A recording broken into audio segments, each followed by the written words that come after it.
Live from the Business Radio X studio inside Renaissance Bank, the bank that specializes in understanding you. It's time for North Fulton Business Radio. And hello again, folks. Welcome to another edition of North Fulton Business Radio. I'm John Ray, and we are coming to you, well, not exactly from our normal home, our studio inside Renaissance Bank, but our virtual studio here in Alpharetta, and we're looking forward to getting back to Renaissance Bank here very soon. In the meantime, the branches are open by appointment only, and you can call your local branch manager, local business development officer, your friendly banker there, and they'll be glad to help you. If you're looking for a friendlier home for your small business, one where you can actually get someone to answer the phone, check out the folks at Renaissance Bank. They've done a great job for businesses I know about, and so I can attest to some of the work that they've done personally. So go to renaissancebank.com, check out their locations. You need a couple of recommendations on folks to call, let me know. Send me an email, and I'll direct you to the right place.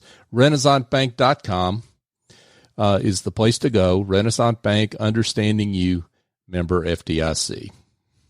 And now I want to welcome an old friend, John Daly. And John is with John Daly TV and Undercover Jetsetters. John, welcome. Great to have you on. John, it's great to be on the show with you here, and thank you so much. Absolutely. So to give folks an overview of you and what you're up to these days. How are you helping folks out there in the market? Well, we're doing a number of different things. With the whole pandemic happening, we've kind of had to shift gears a little bit. So with my John Daly TV, primarily I take my storytelling skills, my video production, and my audio production skills, and we try to help people tell their stories. And so we're doing a lot of different things for a number of different clients and prospective clients as well. And then also we have the Undercover Jetsetter show, which is it's travel, food, wine, and golf. And my business partner, Susan Anzalone, and I, we created that about 3 or 4 years ago. And again, it's travel, food, wine, and golf, a little mixology in there as well. And but it's all shot and produced off the iPhone. So as a result of that, we can help other businesses who are trying to create some video that isn't really expensive, that can be turned around really quickly. So we're doing a number of different things like that. And just, with everything going on with the pandemic and, things are skewed in different ways. So you've got to create different ways of doing things to get the message out. And, and as if you're not going digital, I mean, you're really hurting your business. So we're just kind of adapting to what's going on. Now, John, when you say you're a storyteller, you are not a rookie when it comes to telling stories. You've been doing that for a while. Why don't you give people a little sense of your background there? Well, I started out as a newspaper reporter, and then eventually went into television news, where I was a reporter, investigative reporter, eventually became a news anchor and a managing editor.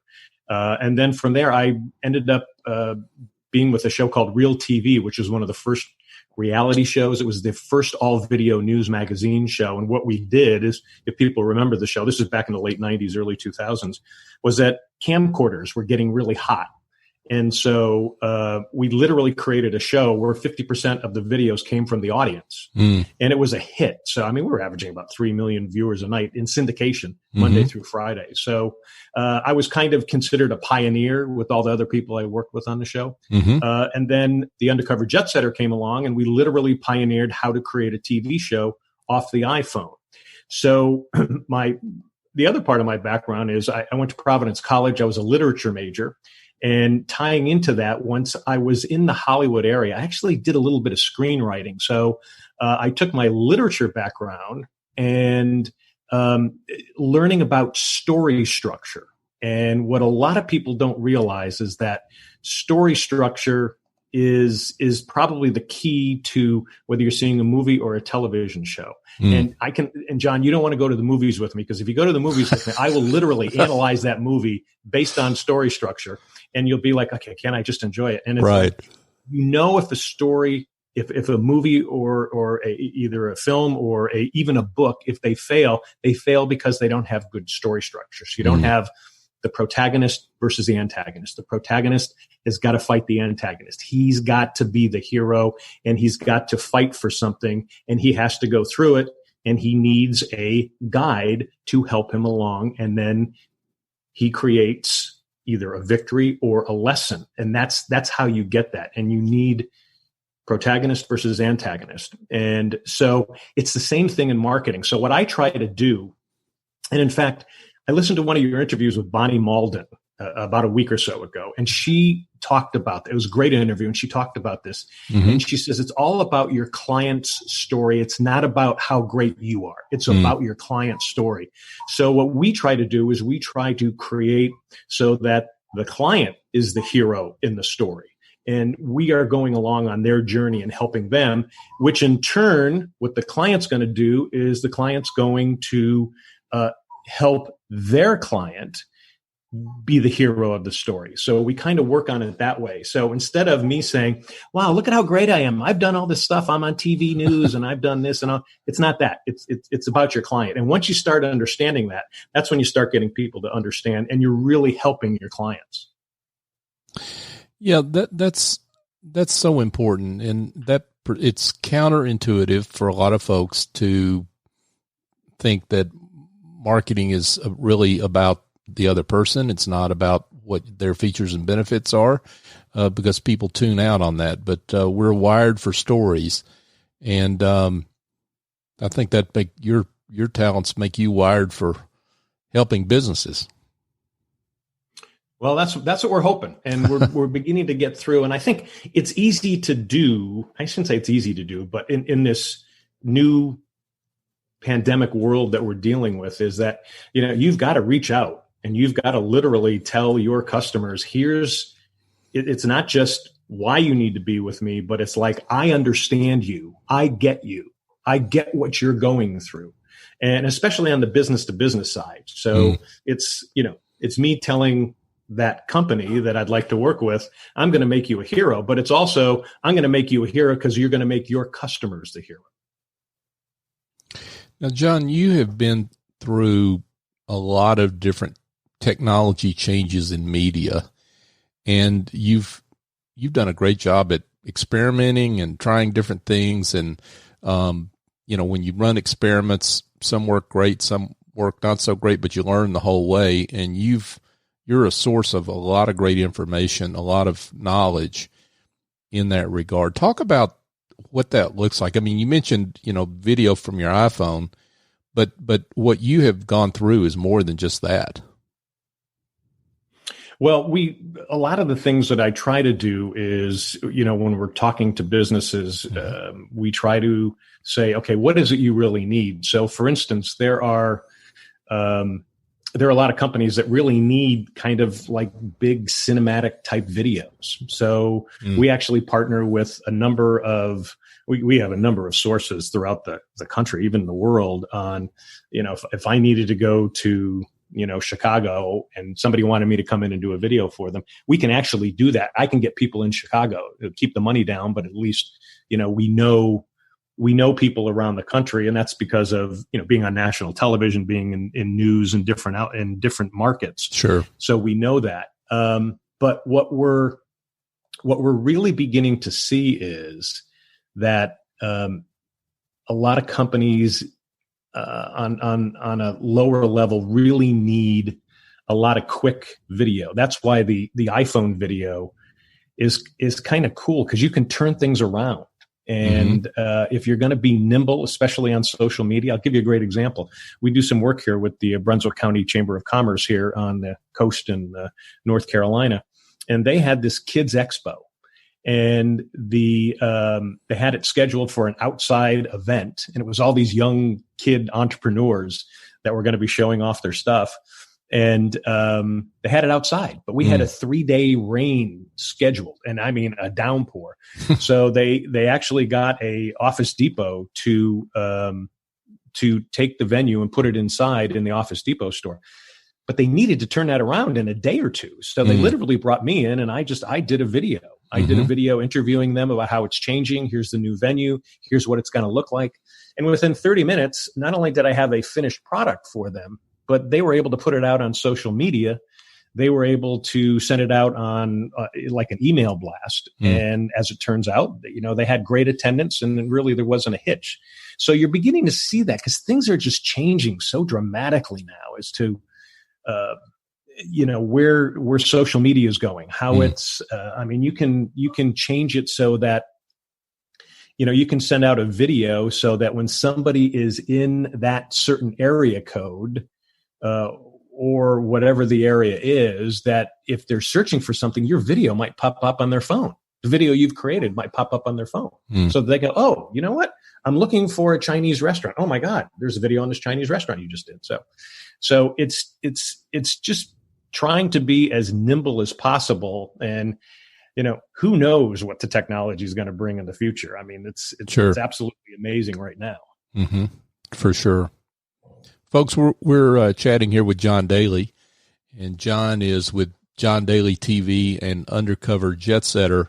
Speaking of Undercover Jetsetter, we haven't talked much about that yet. Why don't you talk a little bit about your work there with Susan and what that's all about with that show? Well, Susan Anzalone and I ended up working together on a couple of projects. In fact, one of the projects with her husband's company, and we realized that we had skills that actually worked really well together. She actually is a graduate of San Francisco State Film School, and at the same time, too, she's had a lot of experience working like with Marriott and Disney. So we ended up doing a couple of projects together. She goes, let's just form a company. Let's just get this going, because she says, that's really what I want to do. So I had a lot of the on-camera experience and the writing and producing, and she had more of kind of setting up the companies and setting up the projects. So we, by accident, she is a expert on food and wine. And she also, her parents, and this is a fascinating story, her parents were a part of the original Pan Am Airlines, and they're Australian. And so she had another different perspective on things. I love travel, and I love golf. She doesn't play golf. So we separately, we were kind of doing all these different videos. We did this thing called Undercover Foodie, where we would shoot different foods, or restaurants that we happened to be at when we were out on these different shoots. And then we had a company that said, hey, could you put that together into a TV show? I said, yeah, maybe we can. So that's why the travel, food, wine, and golf came together. And the irony is that, because of the pandemic, people aren't traveling. So we had to kind of turn around our travel shows, our travel segments, and we turned them into what we would call virtual travel, so that people will kind of do okay, I still watch this and I'll dream about what I can do eventually when travel opens up. And then because we did the wine and the food, we could emphasize that. So we were helping a lot of people, especially through the pandemic, of, we would create these, what we call binge watching recipes. And so these would be like how to create a binge watch pizza. So you're binge watching, something on Netflix. We can show you how to create this pizza that'll take maybe, 12 to 15 minutes, or a binge watching quesadilla that'll take you 3 to 4 minutes. So we kind of shifted gears, and it kind of made us a little kind of pandemic proof in some respects. So we've had a lot of viewers. The pandemic we were on the verge of about 3 really big projects, with one with a big platform, a travel platform that was going to license all of our material. And this was right before. So we had a lot of different things kind of change for us. But at the same time, too, we've been able to, keep things going, trying to keep people happy who are following us. We got about, in all the social media, we got about 10,000. So we're not knocking it out of the ballpark yet, but we're certainly creating a lot of different things, and we're showing people how especially when you go on vacation, how you can create your own videos by doing it on your iPhone. And you can do it so that not only it looks good, but two, you're going to be safe when you're doing it. People don't realize how many people either get injured or die trying to take vacation videos because they don't know what they're doing and they're not aware of their surroundings. So we actually wrote a book on it. It's called The TV Studio in Your Hand. Mm-hmm. So we've, we just kind of felt that the market would be great. Unfortunately, the travel markets, it's going to be stifled, I think, for at least another year or so. So in that respect, it's kind of put a little bit of a crimp in what we're doing, but at the same time too, I think we're still providing a service and we're having fun because we're doing the things that we really enjoy doing. And that you've got real life experience in helping companies that want to do something similar, that want to create their own content in this way. And I think you make a good point that just because you can shoot a video with your iPhone doesn't mean you necessarily want to. I mean, it's right. It's about what you're trying to achieve with that particular piece of content. Yeah. And, and we try to weave in again, the storytelling so that they're going to be hitting their market. It's not going to be something you're just throwing out there gratuitously. And then what we also try to do, and again, with my on-camera experience, we try to either train people who want to be on camera. And it might be that, they could, there's, CEOs like yourself who can literally get in front of a camera and get in front of a microphone and they're fine. There are others who are like, I'm not comfortable with that, but I'll give you some training. So let's say you're going on an interview. I'll teach you how to stay to talking points and how you kind of control the interview. Mm-hmm. And then there's other times where they would like someone like me to be kind of their co-host. So I try to always say that I will be Ed McMahon to your Johnny Carson. So if you just need me on there to kind of ask you the questions, bounce stuff off, so you become the hero and your company and what you're talking about gets, we'll shine the light on that. And then there's other companies that are just saying, I just like you to have a spokesperson. I don't feel comfortable as the CEO of the company being a spokesperson. I'd rather continue doing that. So we kind of offer that too. So I did some work with a company called Liberty Health Share, which was a medical cost sharing company. And about 4 or 5 years ago, they came out of the blocks right after the Affordable Care Act allowed for these Christian-based companies to provide a different form of healthcare, kind of competing against insurance. And so they brought me on as a spokesperson, and we went from 0 to about 250,000 members in about 4 years. And so not only we do a lot of videos where we would show how the members are the heroes and how, they're creating better health for themselves. They're saving money.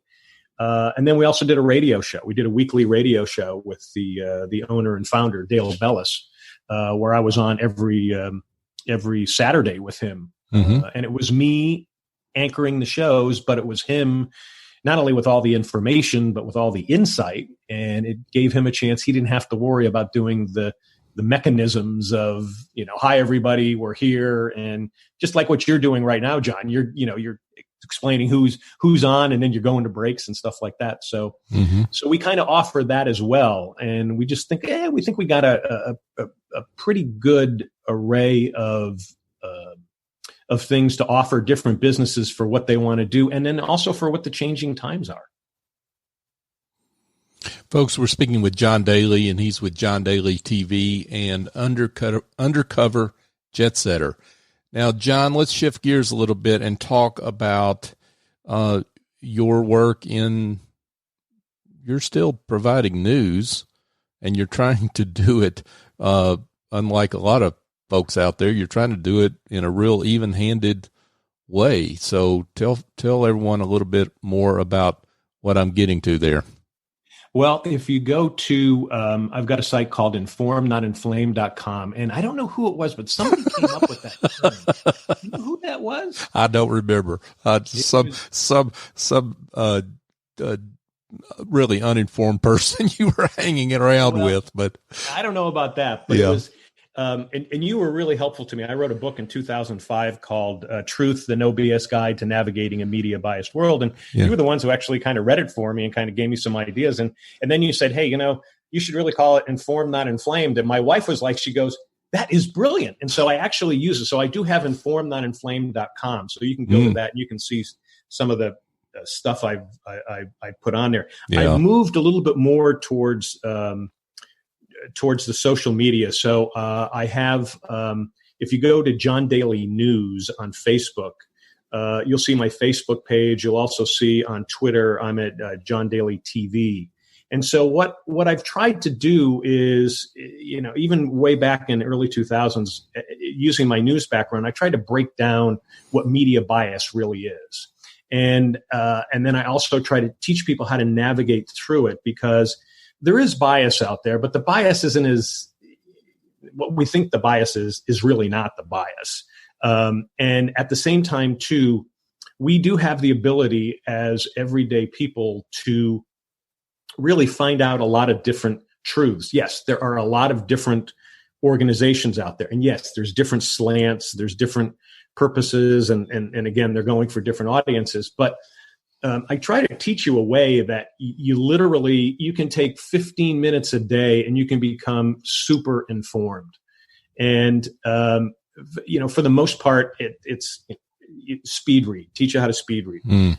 Read a lot of books, but you should, if you can, get books on audio books. So I use Audible. So when I try to knock off a nonfiction book a week, that's of an expert. And I do it when I'm walking the dog, when I'm exercising, just when I'm riding in the car, stuff like that. And then I teach people something like how to create your own news Twitter feed. So you just create a new Twitter account using like a different email. And on that Twitter account, all you can do is follow different news organizations. So I teach you how to follow, for instance, you would follow the New York Times and the Wall Street Journal. One's got a little bit left slant, one's got a little bit right slant.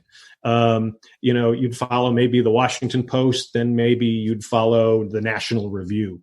So this way you can go through your feed and kind of do some speed reading, and you can get varying amounts of views that are left, right, and center. So you kind of get an idea. And then one of the other things I try to teach is that, keep your political views to yourself. I mean, listen to as many as possible. But, in business, we can get in trouble by just, attacking somebody's political view when we need them as customers.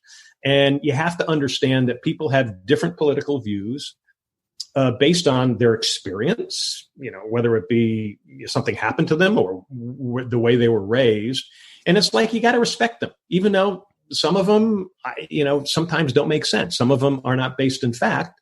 You still have to respect them, and you have to allow people to have them. So I try to teach people to, and one of the biggest things is that never lose a friend or a family member over a political fight. Just understand where they're coming from. And then if you don't agree with it, that's fine. Just, so I'm trying to do that on these sites, and by creating those, and creating just those different sort of ideas and mechanisms. So you just kind of get through, again, the chaos that's happening now, and what's happening, not only in the news business, but in politics. And then I think in healthcare is that, we're going through some massive changes right now. And this is an epic time. And we're going to get through it. But I think once you understand what's going on, and, what we're seeing with the pandemic, and what we're seeing with what's been happening with the different racial problems that are happening, is these, there's a reason they're happening. And a lot of it is because we're beginning to go through changes. We have changes in our demographics. We have changes in our technology that's happening. And people are just looking at things in different ways. And in some respects, as a society, we've been a little lax on some things. And also there are newer technologies, like the whole social media thing is really confusing to a lot of people. It's, is it media? Is it news media? Or is it just you get to do your own platform? So I try to tell people, just, look at all the different things out there. Don't jump on one bandwagon or another, because most of the people, I mean, I've predicted certain things. I predicted Trump in August of 2015. And it's not because I was a Trump fan or I wasn't a Trump fan. It was because I was looking at different signals that were happening. And I said to a lot of people, I go, he's going to hit. He's going to hit big. Now, he may not win it, but if you listen to the people who feel like they're not being taken care of, they're the ones he's talking to. And so I had a lot of people say, wow, how did you get that? You're brilliant. I no, I'm not brilliant. I just kind of was looking at what was going on and happening. So I'm trying to, and what I try to do when I'm talking to businesses is just see what's going on out there, see what's happening and understanding. So, I recommend a number of different books. There's a great book out there. It's called The Storm Before the Calm by George Friedman. And he wrote this before the pandemic and everything that's happening, but he kind of predicted not the specifics of the pandemic or the specifics of the racial unrest, but he kind of predicted that we're in a storm for a while. And it's, if you go back in history, this is like the fifth period of economic and social turnover. And we saw it at the end of the 1970s. When Jimmy Carter went out and Ronald Reagan came in. And what Ronald Reagan did coming in literally catapulted us to what was the 1990s and the success of the 1990s. And we're probably beginning to see that because there's new technologies that we don't even know about that are ready to come about. And the world's changing. The world's going to change dramatically in the next 2 to 3 years. You and I are going to talk in 3 or 4 years, and we can go back and listen to this interview. You're going to say, wow, can you believe how different it is now? And that's part of what's going on and happening here right now. Mm-hmm. For sure. I think there's boy, you laid a lot on me, so I'm trying to figure out where I need to go after that. That was really good. But I guess what I want to get to is just the business piece of this, because what you're advocating for business owners, which is a lot of our audience here, is you really, it's hard to run a business if you're an ideologue, right? I mean, you really have got to keep your mind as free from bias as you can in order to make great decisions. I would say yes. On the other hand, if you are an ideologue, you're closing yourself off to a certain portion of what might be your market. But at the same time, too, some people getting 1% of the market they're doing really well. Yeah. So right. I think what we're beginning to see is, and you're beginning to see a lot of the big CEOs and a lot of the companies are saying, like, we've also got to be corporate citizens, and so, I think you're beginning to see, and I think where business is way ahead of what's happening. And I can look at TV commercials, and when you see on TV commercials now, you're seeing a lot of, couples who are together and they're all mixed marriages, or they're, kids that you could tell are mixed. And it's like, they've kind of been doing this for a couple of years. So they look ahead to the demographics. They see what's happening.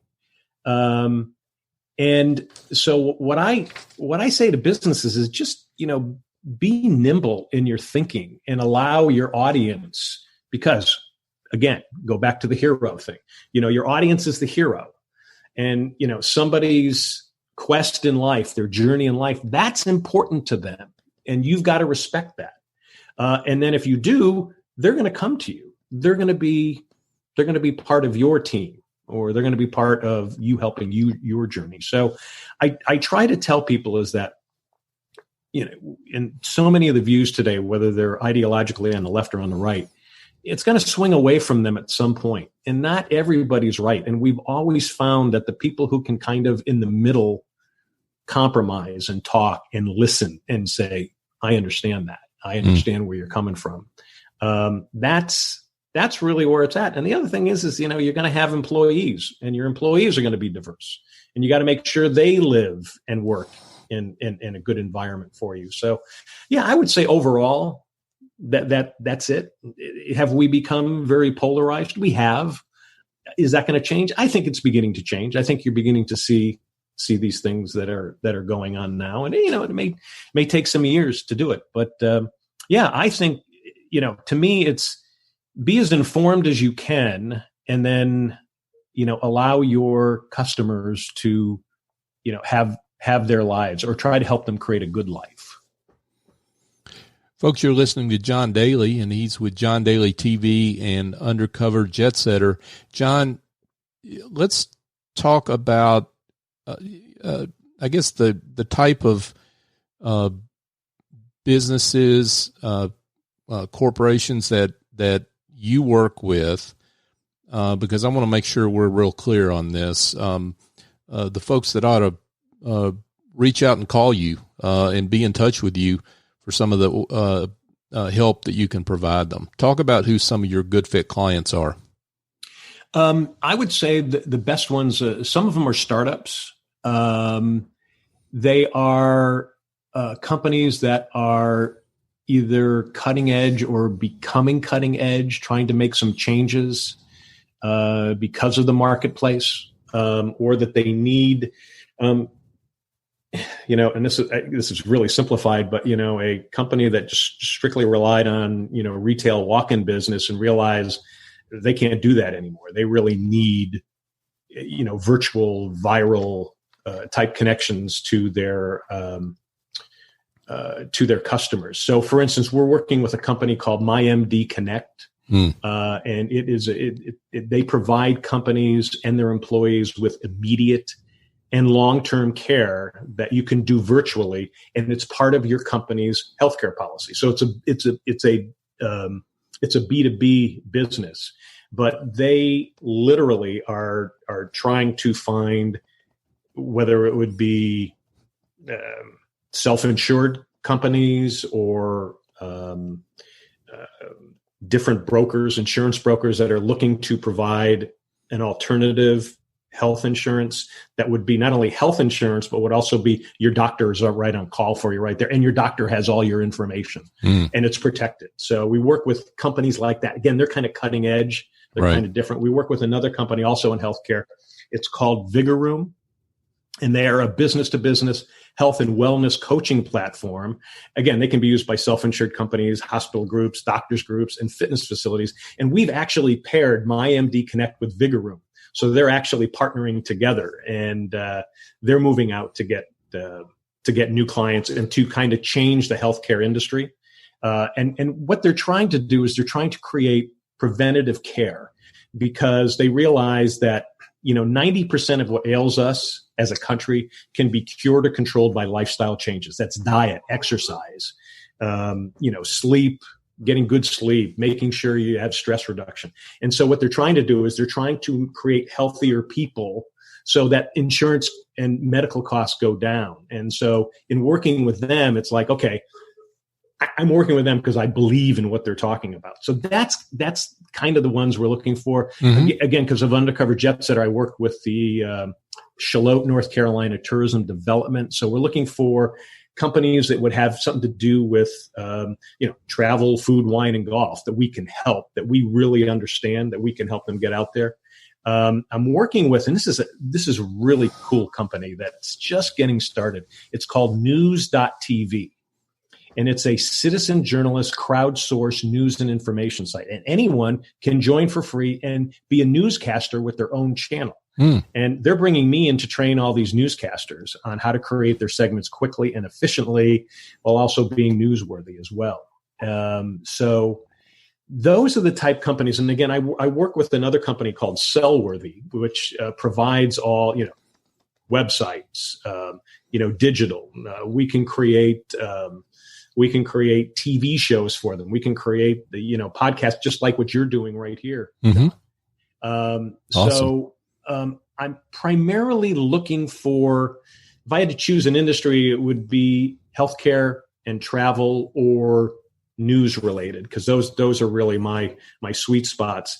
But I'm looking for newer companies. I'm looking for companies who are looking ahead, who think, okay, we're breaking into new markets. So the healthcare companies that are saying, okay, here's what we got to do. Instead of having traditional healthcare insurance, let's create a mechanism so we start incentivizing our members or our customers. We incentivize them financially to become healthy. And that's kind of where a lot of it's going towards right now, as far as healthcare in the country, because our costs are just going through the roof, and we're not healthy. We're just not a healthy society. As I said to somebody the other day, it's like, out of all the healthcare countries in the world, we're ranked 27th. So, hey, we're number 27. That's not a great slogan when we're the United States of America. And I think we've got to start changing that. And I think there's a lot of companies that are stepping up that are doing that as well. So that's kind of what I'm looking for. And again, I don't need, 200 companies to work with. I don't think I can handle 200 companies, but I'm looking for some really good companies that really want to make some changes. Sure. And that really want to have an impact on what's going on in our society today. Great stuff. A lot of different ways that you can help, and a lot of different ways that you can connect with businesses and companies. So, John, this has been great. It's been a pleasure to have you on. How about giving folks your contact information if they'd like to be in touch?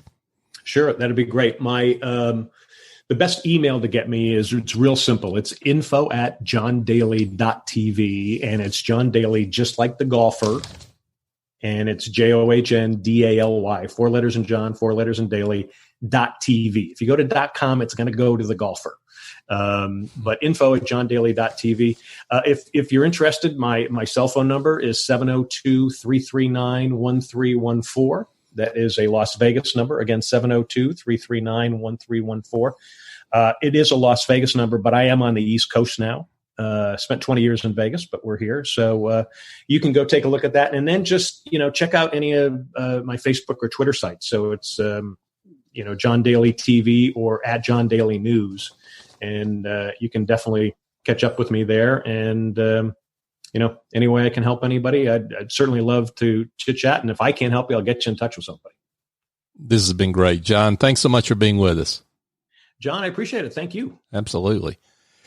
Folks, if you've got some headaches that involve administrative tasks or monthly accounting, bookkeeping, maybe you've got a presentation that needs to be prepared. Well, here's a company prepared for the pandemic, Office Angels. They've been virtual for 18 years now, and they have angels that work remotely to cure those headaches. So if you have any of those issues, give Essie Escobedo a call. She's at 770-442-9246. Essie will send an angel to fly in and clean up your problems and take off, and you'll be in much better shape for it, I promise you. And I know this personally because I work with the folks at Office Angels and Essie. So give her a call, 770-442-9246.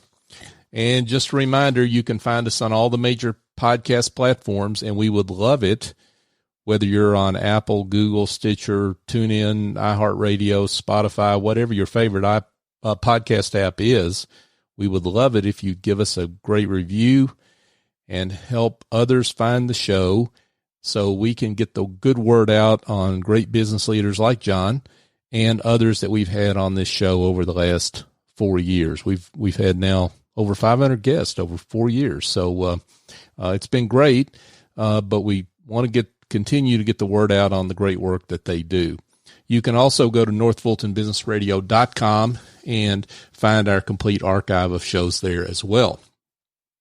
Connect with us on social media, North Fulton BRX.